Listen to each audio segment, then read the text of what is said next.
Jim Morrison died almost 40 years ago, but he remains a rock legend, the frontman for The Doors. He was famous for his music and his lifestyle.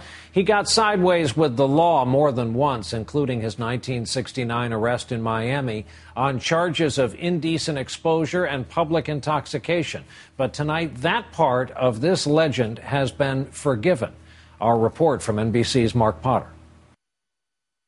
Jim Morrison and The Doors exploded onto the music scene in the mid-1960s with the song Light My Fire, now a rock and roll classic. They sold millions of albums around the world, but also found trouble with the law.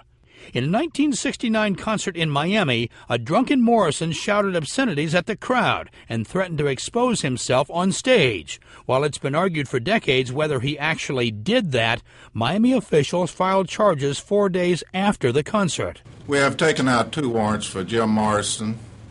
One of them is for indecent exposure. John Dinsmore, The Doors drummer, denies Morrison exposed himself and claims he was a political target in the Vietnam War era. The whole country was polarized, kind of like today. It was for the war or against the war.